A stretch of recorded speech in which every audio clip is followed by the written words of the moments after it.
Assalamu alaikum first year. Today we are going to learn elastic deformation, plastic deformation and elastic limit from our new first year book. In this topic, we conduct a tensile test on a metallic wire and note the values of stress and strain using the mechanical testing machine. Then we draw a graph between stress and strain that is known as force elongation curve. Using this curve, we determine different properties of this wire material. These properties include proportional limit, elastic limit, ultimate tensile strength, plasticity, brittle material and ductile material. इस topic के अंदर बुनियादी तौर पर हम किसी solid material का mechanical test करेंगे। क्या करेंगे हम? किसी सॉलिड मटेरियल का मैकेनिकल टेस्ट करेंगे।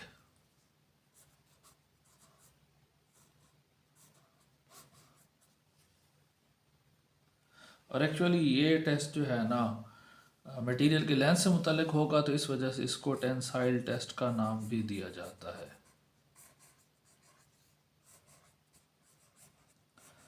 अब ये टेस्ट है क्या? बुनियादी तौर पर इस टेस्ट के अंदर हम टेंसाइल स्ट्रेन अप्लाई करेंगे, टेंसाइल स्ट्रेस अप्लाई करेंगे बॉडी पर। क्या अप्लाई करेंगे? Tensile stress. नतीजतन पैदा होगा टेंसाइल स्ट्रेन। तो हमने स्ट्रेस और स्ट्रेन की मुख्तलिफ वैल्यूज़ को यूज़ करते हुए एक ग्राफ बनाना है। तो उस ग्राफ की शेप को देखते हुए हमने बॉडी की जो डिफरेंट प्रॉपर्टीज़ हैं वो समझनी है, वो डिस्कस करनी है। तो इस चीज़ को हम क्या कह रहे हैं? मैकेनिकल टेस्ट या टेंसाइल टेस्ट। अब ये टेस्ट होता किस तरह है? तो इस मकसद के लिए एक ख़ास मशीन होती है जिसको मैकेनिकल टेस्टिंग मशीन का नाम दिया जाता है। क्या कहते हैं उस मशीन को? Mechanical testing machine.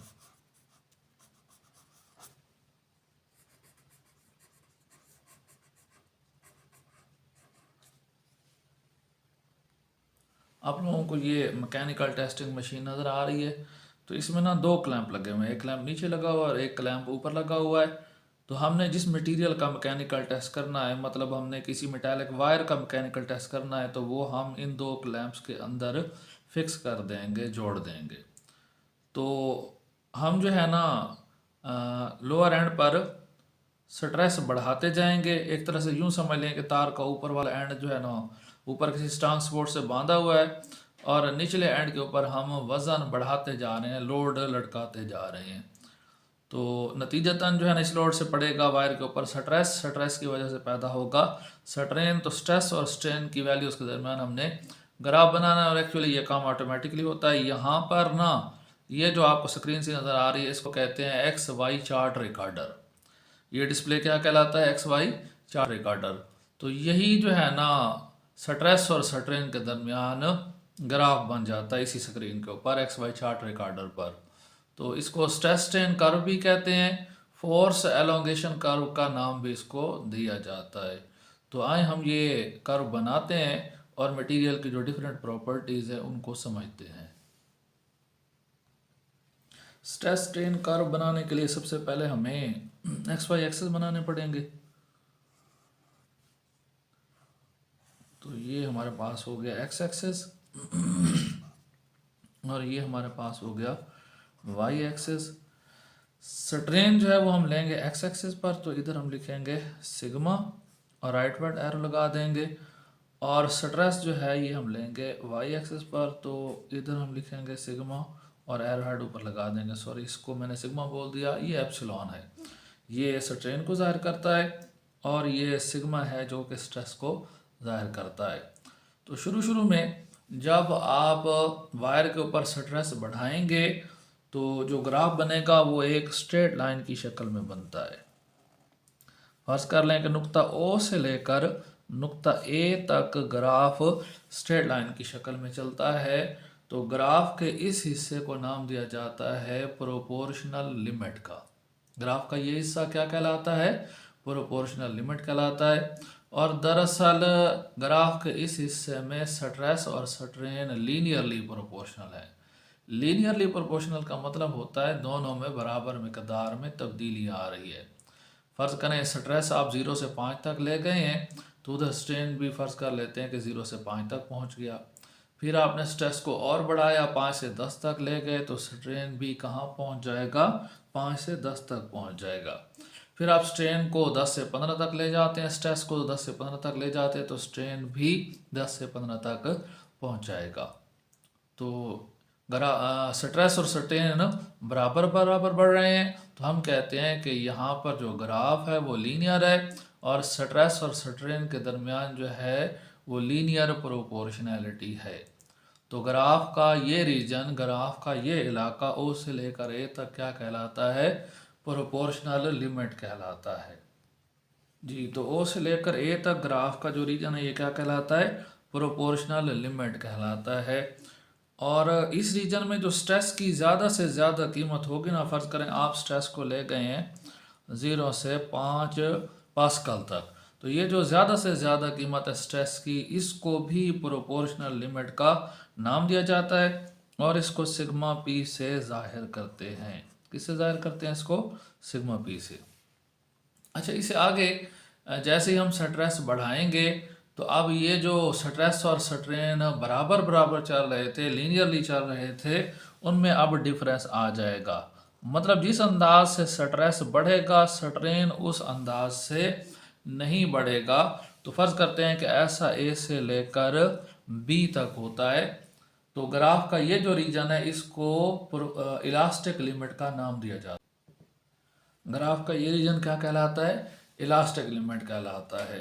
तो जो प्रोपोर्शनल लिमिट थी और जो इलास्टिक लिमिट है, इसमें फ़र्क क्या आया कि वहाँ पर स्ट्रेस और स्ट्रेन दोनों बराबर बराबर चल रहे थे, लेकिन जो रीजन है इलास्टिक लिमिट वाला, इसमें स्ट्रेस और स्ट्रेन बराबर बराबर नहीं चल रहे, दोनों के अंदर क्या आ गया है, फ़र्क आ गया है। तो इस वजह से ग्राफ की लाइन भी क्या हो गई है, टेढ़ी हो गई है। अच्छा, इसमें फ़र्ज़ करें आपने स्ट्रेस जो है वो 5 से 8 पास्कल तक बढ़ाया है, तो ये जो 8 पास्कल वैल्यू है ना स्ट्रेस की मैक्सिमम वैल्यू इस रीजन के अंदर, इसको इलास्टिक लिमिट का नाम दिया जाता है, और इसको जाहिर किया जाता है सिग्मा ई से। तो यहाँ पर जो स्ट्रेस की मैक्सिमम वैल्यू है वो क्या कहलाती है, इलास्टिक लिमिट। और ग्राफ का ये जो पॉइंट है ना, इस पॉइंट को यील्ड पॉइंट का नाम दिया जाता है। ये जो बी पॉइंट है ग्राफ के अंदर, जहाँ पर इलास्टिक लिमिट मौजूद है, ग्राफ का यही पॉइंट क्या कहलाता है, यील्ड पॉइंट कहलाता है। आगे हम इसकी रीज़न देखते हैं कि इस पॉइंट को यील्ड पॉइंट का नाम क्यों दिया जा रहा है। तो बहरहाल ये जो ग्राफ का पॉइंट बी है ये क्या कहलाता है, यील्ड पॉइंट कहलाता है। अच्छा, ये जो आपके पास दोनों रीजन्स हैं, प्रोपोर्शनल लिमिट और इलास्टिक लिमिट, इनमें एक बात कॉमन है, और वो ये है कि ये दोनों रीजन हुक्स लॉ को फॉलो करते हैं। ये दोनों रीजन इलास्टिक लिमिट के अंदर आते हैं। मतलब इन रीजन्स के अंदर अगर आप बॉडी के ऊपर स्ट्रेस लगाते हैं और फिर उसको रिमूव कर देते हैं, तो बॉडी अपनी वापस शक्ल में चला जाएगा, नॉर्मल पोजीशन में चला जाएगा। मतलब कोई स्प्रिंग है, आपने उसको थोड़ा खींचा फिर छोड़ दिया, तो जैसे वो अपनी असल शक्ल में वापस चला जाता है। तो इलास्टिक लिमिट की हद तक स्ट्रेस लगाने पर ये बॉडी भी, ये जिस्म भी अपनी इनिशियल शेप में वापस चला जाएगा। लेकिन जो प्रोपोर्शनल लिमिट वाला रीजन है उसमें स्ट्रेस और स्ट्रेन बराबर चलते हैं, जबकि इलास्टिक लिमिट वाले रीजन में स्ट्रेस और स्ट्रेन बराबर नहीं चल रहे, उनमें फ़र्क आ गया है। आप स्ट्रेस को मज़ीद बढ़ाते हैं, तो अब ये मटेरियल जो है ना वो परमानेंटली डिफॉर्म हो जाएगा। मतलब इसमें जो बिगाड़ आएगा वो बिगाड़ अब स्ट्रेस हटाने पर दुरुस्त नहीं होगा। तो फ़र्ज़ करें ऐसा होता है बी से लेकर सी तक, तो इसको हम जो है ना बी से सी तक जो रीजन है इसको हम नाम दे सकते हैं रीजन ऑफ प्लास्टिसिटी का। क्या कह सकते हैं हम इसको, रीजन ऑफ प्लास्टिसिटी।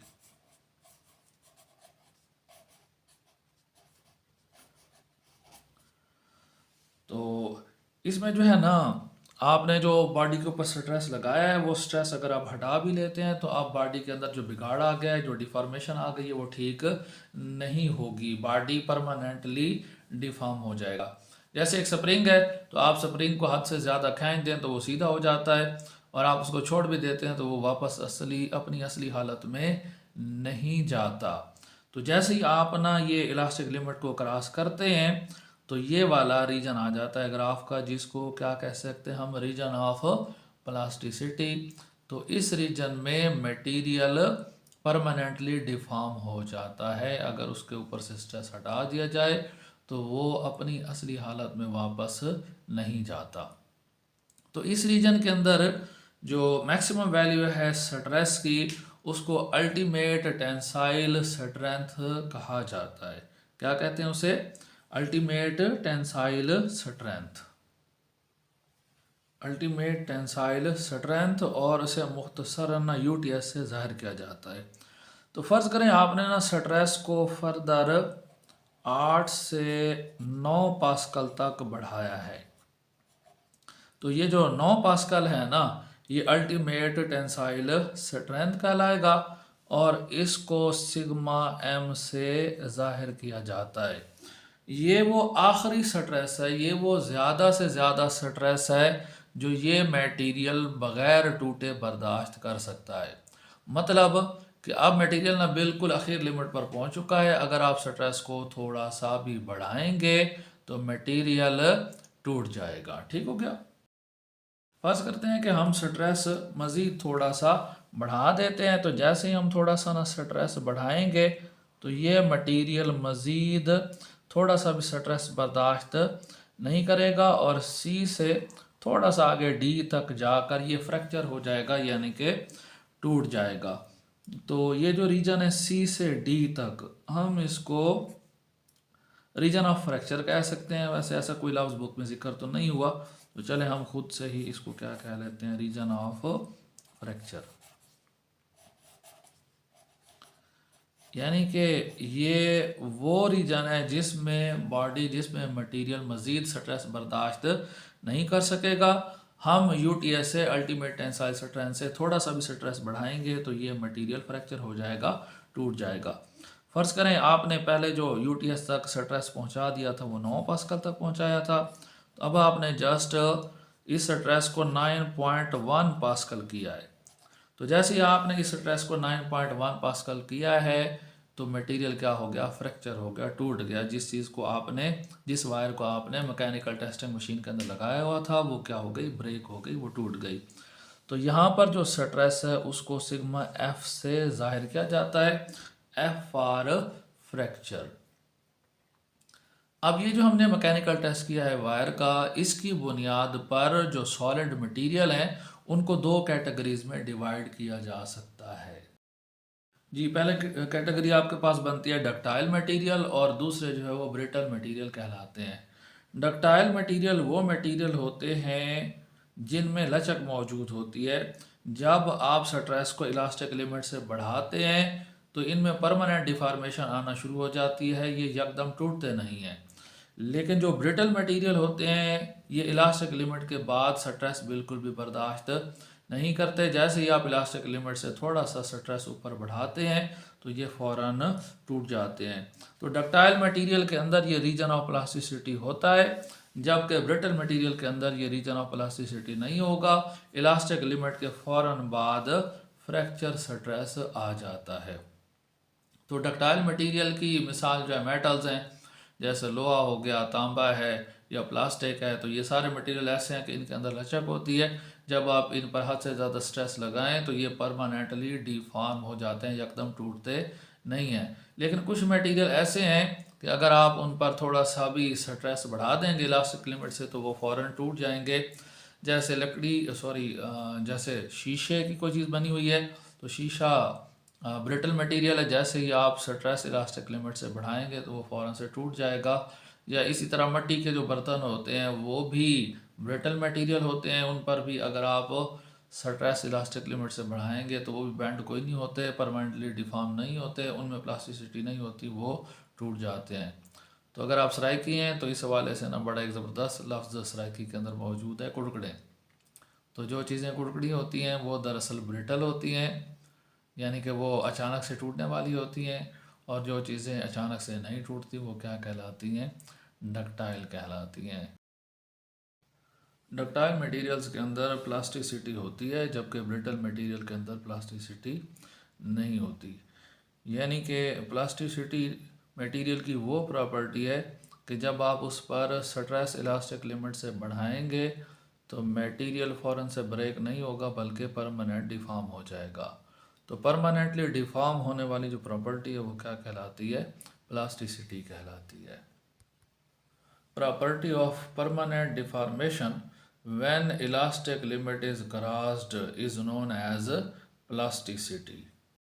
फाइनली हम बात कर लेते हैं कि ग्राफ के पॉइंट बी को यील्ड पॉइंट का नाम क्यों दिया जाता है। तो बी पॉइंट जो है ना, ये दरअसल ग्राफ का वो पॉइंट है जो मटेरियल के इलास्टिक लिमिट वाले रीजन को नॉन इलास्टिक लिमिट वाले रीजन से अलग करता है। मतलब यील्ड पॉइंट से पहले मटेरियल इलास्टिक लिमिट के अंदर होता है, जब इससे स्ट्रेस रिमूव किया जाता है तो ये वापस अपनी नॉर्मल शेप में चला जाता है। लेकिन जैसे ये यील्ड पॉइंट बी क्रॉस होता है तो मटेरियल इलास्टिक लिमिट से भी बाहर हो जाता है। अब इसमें जो डिफॉर्मेशन आई है वो क्या होती है? परमानेंट होती है। उम्मीद है आप लोगों को टॉपिक अच्छे से क्लियर हो गया होगा। नेक्स्ट टॉपिक तक के लिए टेक केयर एंड अल्लाह हाफिज़।